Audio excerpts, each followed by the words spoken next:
নমস্কার বন্ধুরা, কুকুর শিখা রান্নাঘরে সকলকে স্বাগত। আজ একটা মাছের প্রিপারেশন শেয়ার করব।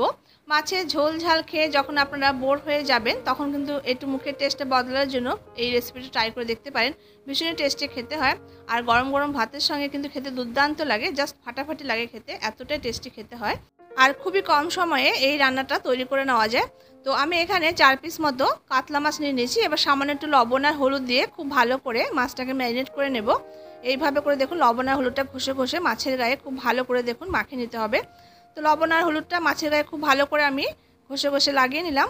এরপর আমি একটা মশলা তৈরি করব। তো আমি একটা মিক্সার জার নিয়ে নিয়েছি, 2-4 চামচ পরিমাণ সাদা সর্ষেটা দিয়ে দিয়েছি, আর 1 চা চামচ পরিমাণ আমি কালো সর্ষে নিয়ে নিলাম, আর 2 চা চামচ পরিমাণ পোস্ত দিয়ে দিয়েছি, আর এর সাথে কয়েক টুকরো আমি নারকেল অ্যাড করে দিলাম, আর এখানে 5টা কাঁচা লঙ্কা নিয়ে নিয়েছি। এবার এটাকে প্রথমে শুকনো অবস্থায় এটাকে গুঁড়ো করে নেব। তো শুকনো অবস্থা দেখুন এটাকে একটু গুঁড়ো করে নিয়ে নিলাম। এবার এর সাথে আমি সামান্য পরিমাণ একটু লবণ দিয়ে দিয়েছি, আর সামান্য একটু জল দিয়ে একটা স্মুথ পেস্ট তৈরি করে নেব। আর সর্ষে আর পোস্ত পেস্ট করার সময় একটু লবণ দিয়ে দিলে কিন্তু এই মশলাটা কিন্তু তেতো হয় না। এবার মশলাটাকে দেখুন পেস্ট করে একদম স্মুথ তৈরি করে নিয়েছি। এভাবে স্মুথ তৈরি করে নিতে হবে, একদম মিহি করে পেস্টটা করতে হবে। এবার একটা গ্যাসের উপরে কড়াই বসিয়ে দিয়েছি, তাতে সরষের তেল দিয়ে তেলটাকে গরম করে নিলাম। এবার ম্যারিনেট করে রাখা মাছটাকে দিয়ে বেশ এপিট ওপিট করে হালকা করে ভেজে নেব। খুব বেশি কিন্তু মাছটা কড়া ভাজা যাবে না। মাছটা কিন্তু আপনারা চাইলে কাঁচা অবস্থাতেও করতে পারেন, তবে আমার মনে হয় একটু ভেজে নিলে ভালো হবে, নাহলে আশাটা একটা গন্ধ বেরোতে পারে। তো আমি হালকা করে এপিট ওপিট করে জাস্ট একটু ভেজে নিয়ে কিন্তু মাছটাকে নামিয়ে নেব। তো মাছটা দেখুন আমি হালকা করে ভেজে নেওয়া হয়ে গেছে। এর থেকে বেশি কিন্তু আমি আর কড়া ভাজা করব না। এবার মাছটা আমি নামিয়ে নেব। তো এই রেসিপিটা কিন্তু যে কোনো বড় মাছ দিয়ে করতে চাইলেও কিন্তু আপনারা করে নিতে পারেন, খেতে কিন্তু খুব ভালো হয়। একবার অবশ্যই ট্রাই করে দেখবেন। আর আপনাদের কাছে কেমন লাগলো খেতে তা অবশ্যই কমেন্ট বক্সে কমেন্ট করে জানাবেন। যদি রেসিপিটা ভালো লাগে বন্ধুরা তাহলে কিন্তু অবশ্যই লাইক করবেন, শেয়ার করবেন আত্মীয়স্বজন বন্ধু বান্ধবের সাথে রেসিপিটা। তো দেখুন মাছটাকে হালকা করে ভেজে তুলে নিলাম। এবার যেটুকু তেল ছিল ওই তেলের মধ্যে 5-6 রসুন থেতো করে দিয়ে দিয়েছি, আর একটা মাঝারি সাইজের পেঁয়াজ কুচি করে দিয়ে হালকা ব্রাউন রং ধরা পর্যন্ত পেঁয়াজ আর রসুনটাকে ভেজে নেব। তো পেঁয়াজটা দেখুন ব্রাউন রং ধরে এসেছে। এবার আমি পেঁয়াজটাকে নামিয়ে নেব। পেঁয়াজ আর রসুনটাকে কিন্তু খুব বেশি কড়া করে ভাজা করা দরকার নেই, এরকম হালকা একটু ব্রাউন রং ধরে আসলে কিন্তু নামিয়ে নিতে হবে। তো যারা চ্যানেলটিকে নতুন দেখছেন, যদি রেসিপিটি ভালো লাগে বন্ধুরা তাহলে কিন্তু অবশ্যই চ্যানেলটিকে সাবস্ক্রাইব করে সাথে থাকা অনুরোধ রইল।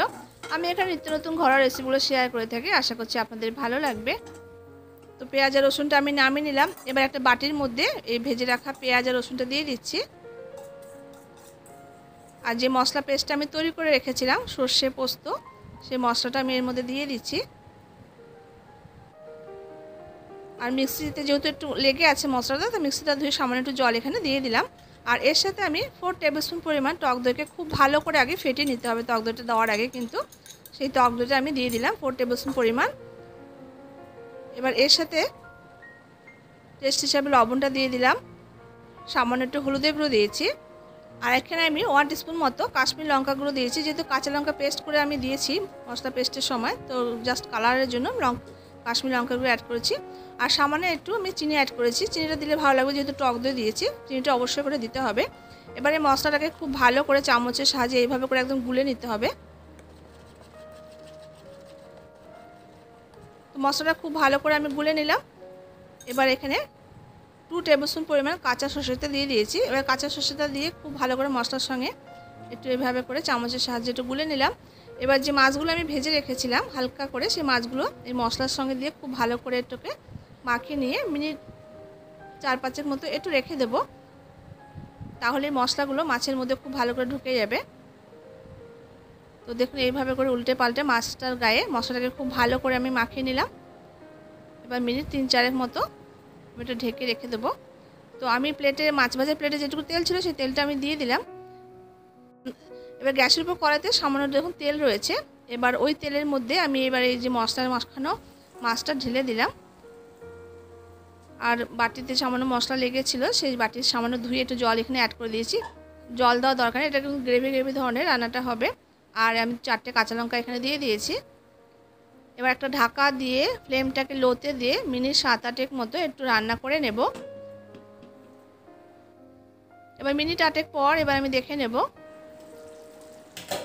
এবার 8 মিনিট পর এবার আমি ঢাকাটা খুলে নিলাম। এবার দেখুন এইভাবে করে মাছটাকে একটু উল্টে পাল্টে দিতে হবে, তাহলে দুদিকটা কিন্তু খুব ভালো করে মাছটা রান্নাটা হয়ে যাবে।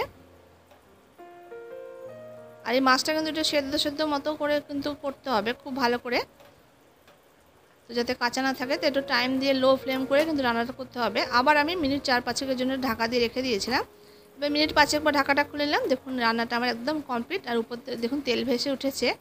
এবার আপনারা নামানোর আগে যদি চান একটু কাঁচা সরষের তেল ছড়িয়ে দিয়ে কিন্তু নামিয়ে নিতে পারেন। তো দেখুন বন্ধুরা, রান্নাটা আমার হয়ে গেছে। আর দেখুন কত চটজলদি কিন্তু রান্নাটা হয়ে যায়, আর খেতে কিন্তু ভীষণই সুস্বাদু। তো একবার অবশ্যই ট্রাই করে দেখবেন। তো আশা করছি রেসিপিটি আপনাদের কাছে খুব ভালো লেগেছে। দেখুন যেমন লোভনীয় দেখতে লাগছে, ঠিক তেমনি কিন্তু খেতে ভালো লাগে। গরম ভাতের সঙ্গে কিন্তু অসাধারণ খেতে লাগে। তো আজ তবে আসি, দেখা হচ্ছে পরবর্তী রেসিপির সঙ্গে। ততক্ষণের জন্য সবাই খুব ভালো থাকবেন, সুস্থ থাকবেন।